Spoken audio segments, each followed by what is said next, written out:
Hi, this is Eric Parts Doctor, and today I'm going to show you how to replace the filter and cap assembly on your LG washer.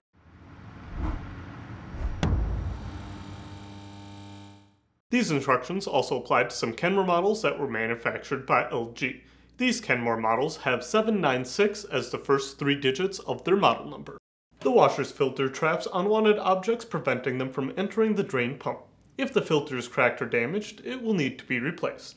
If you need to purchase a new filter and cap assembly for your LG washer, you can check out our website, partsdoctor.com, where we sell parts for all major appliance brands. Here at Parts Doctor, we only sell authentic, genuine parts sourced directly from the manufacturer. Caution: when removing these parts, water will leak from the washer, so have a mop, towel, or wet vac ready. Start by opening the filter's door by depressing the tab. Next, remove the hose from the retainer. With a bucket and towel nearby, unscrew the cap of the hose and let the water drain out.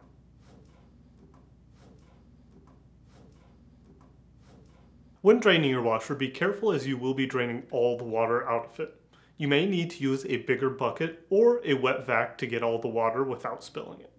With a wet vac or towel nearby, unscrew the filter till water leaks from it and use the wet vac or towel to clean up the water till the filter is done draining. Then, finish unscrewing the filter and remove it from the washer. Now, with the filter removed, it is a good time to clean it. If you see any cracked or damaged parts, the whole assembly will need to be replaced. If you need to purchase a new filter and cap assembly, you can check out our website, partsdoctor.com. We'll leave a link in the description below. You want to make sure that you are searching with the model number from the tag on your washer to make sure you are getting the correct part. Before installing the new filter, this is a good time to use a paper towel to wipe out and clean the filter's housing. To install, align the flat part on the bottom of the filter to the flat part on the bottom of the housing and screw it into place.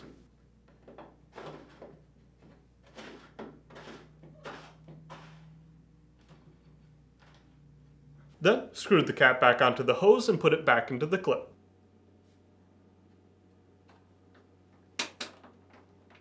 Then, align the washer's filter's door to the front panel so that these three slots align with the retaining tabs. Then, push it into place. Next, close the door. And that's it for today's video, and if you found this video helpful, make sure to leave a like and comment down below, and for more videos like this, please consider subscribing.